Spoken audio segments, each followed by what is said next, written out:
Vous voyez pourquoi ces courses sont intéressantes, qu'elles ne sont pas à fond et qu'on peut faire, un bon pilote peut faire la différence. C'est ce que les pilotes ici aiment beaucoup. Cette longue succession.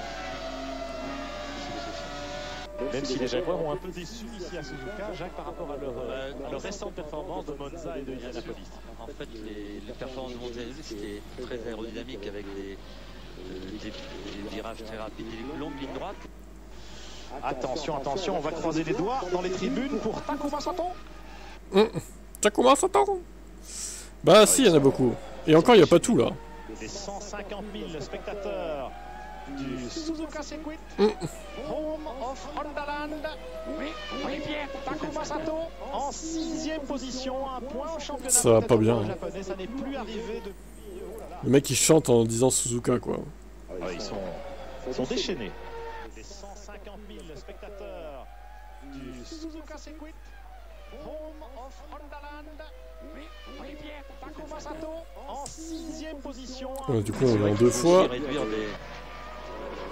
un peu l'aérodynamique.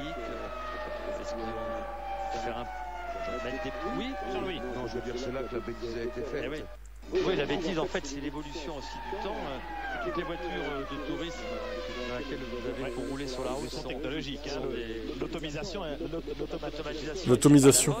Quelle influence va-t-elle avoir, le résultat en tout cas, sur 2003 et l'avenir de la F1? Sûrement beaucoup parce que... Festival de Panne 2002. Ah ouais, bon ça... ouais, on l'a écouté tout à l'heure, c'est juste... Toutes les vérités sur Schumacher, quelle langue étrange le flamand.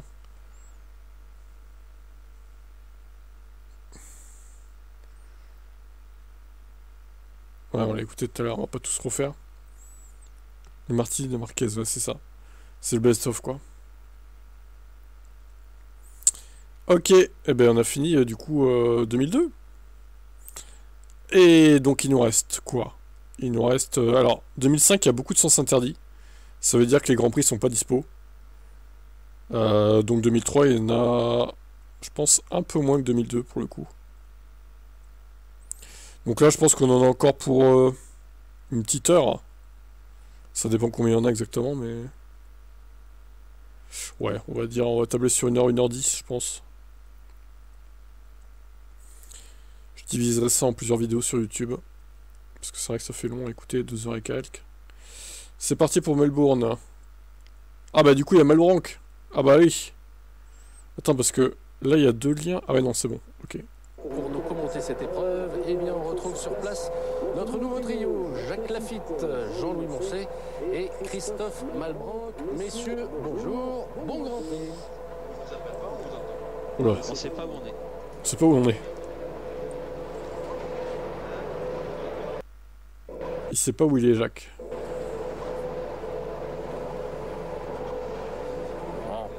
On va les retrouver dans quelques instants. C'est loin d'aller à Melbourne, vous le savez. Sur place, nos envoyés spéciaux Christophe Malbranc, Jean-Louis Moncet, Jacques Lafitte. Messieurs, c'est à vous. Le privilège de la course au titre mondial et non plus de la victoire en Grand Prix. Que pensez-vous de cette nouvelle règle, Jacques? Écoutez, je trouve que c'est très intéressant. On a vu une séance qualif formidable. Et donc les pilotes, je crois, sont très heureux de ce nouvelle façon de se qualifier. On aimerait pourtant les voir partir sans essence. Jacques, là, il y a une grosse différence en termes de température. Bien sûr, il fait beaucoup plus frais. Surtout, ce que l'on peut constater sur la piste, c'est que certains pilotes sont en pneus pluie. Vous savez qu'il n'y aura qu'un seul. Et comme ici, Montoya, par exemple, il est en pneus secs. Il y a des pilotes qui ont fait des paris un peu différents. Ça, ce sont des pneus pluie ici pour la Honda de Panis. Excusez-moi, la Toyota d'Olivier Panis. Panis est 6e, Button, Victon derrière, Alonso et Trulli ensemble. Vous pourrez constater comme moi, voilà par exemple ici, la voiture de Montoya, elle est en pneu sec. En tout cas, et regardez au freinage, il est en pneu pluie. C'est dommage qu'on n'ait pas les extraits vidéo, ça serait encore mieux, mais bon. Déjà qu'on a les sons, c'est déjà pas mal. Alors évidemment, en début de course, les voitures en pneus pluie vont être évidemment un peu plus rapides. Il faut simplement savoir qu'après quelques passages, la piste va se sécher progressivement s'il ne repleut pas. S'il ne repleut pas, C'est passé. On peut freiner au même endroit pour ne pas se faire dépasser, ce qui est une erreur. Et voilà pourquoi on obtient comme ça une petite sortie. En tout cas, bonne nouvelle, voilà le premier, le deuxième, le troisième, ils sont tous là. Méfiez-vous quand même de Jean Alonso, il a de l'expérience, il a fait énorme essai, beaucoup d'essais pour Renault la saison dernière. Jacques, quels sont les risques lorsqu'il y a une voiture de sécurité comme ça pour la mécanique? Est-ce qu'il y en a des particuliers? Bon up. Alors, oui, il y en a des particuliers. D'abord, les pneumatiques, ça y est. Et ça va repartir. Attention. C'est le départ. Et oui, il y a des problèmes de température aussi, mais aujourd'hui, il fait 18 degrés. Oh là là là, il a un problème, regardez. Ouais. Il a pété, il a cassé sa roue, excusez-moi. Ça, c'est pour la troisième place, ces quatre voitures-là. Magnifique. Et Minardi devant. La petite... Ah oui, excusez-moi, Minardi plus loin. Alors, ça va, ils ont suffisamment d'avance, et Trulli et Alonso, pour rester devant les poursuivants. Frentzen est à 15 secondes. Ah oui, il va partir devant Frentzen. Est-ce que les règles ont tenu toutes leurs promesses? Ce Grand Prix était magnifique.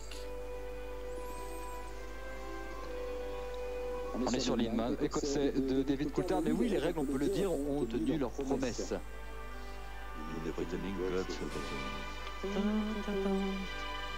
putain. Il chante même l'hymne, quoi. C'est pas possible. Alors, Sepang. Alors, on clique là. Putain, il y en a plein aussi.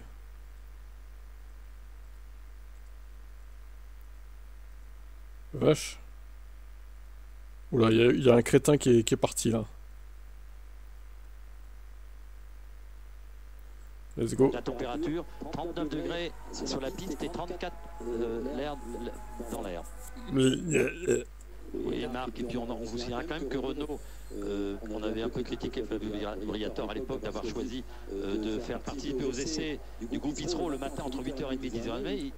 Fernando Alonso a fait péter un temps absolument canon. Fernando Alonso, il passe son temps à mouiller une serviette avec du Perrier glacé et à se la passer sur le visage.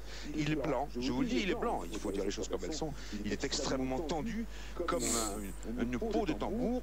Comme une peau de tambour. Oui, et puis attention, il y avait eu au premier tour un accrochage entre Michael Schumacher et Jean-Pablo Montoya qui avait retardé les deux hommes. L'un s'était arrêté au stand et l'autre avait perdu une dizaine de places. Il peut pas dire Juan Pablo Montoya au lieu de dire Juan Pablo Montoya.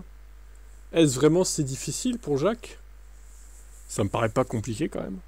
Avec combien d'essence, on prend des risques au départ pour freiner, on a plus d'essence que l'autre, on freine au même endroit, on freine moins bien, on allume les roues, et puis voilà. A priori, on peut penser que Nick Elfett n'est pas obligé évidemment de laisser passer Barrichello. On se bat là, vous le savez, pour la troisième place. En très belle position sur la Paddy, mais grâce à tous ces performances, c'est Mark Webber avec la Jaguar, il est 8e. Ah, lui aussi, il disait Mark Webber, comme Febro. Il a un coup à jouer encore, Ruben Barrichello, volant de sa Ferrari. Rubens Barrichello. Les pilotes le font là parce que je vous ai dit, la piste est large. Pression d'essence, il a ses problèmes depuis le début de la saison. On lui a changé son châssis, ça a continué. Son châssis. Nous n'avons pas en vue les stands Renault, mais de toute façon, il est là, le voilà. C'est bien normal, attention à l'intérieur, le freinage, il a réussi à surprendre Firman, mais il s'est malheureusement un petit peu décalé. Aïe, aïe, aïe, aïe, aïe. Crétin, ce Firman. C'est sorti tout seul, Jacques. Hein.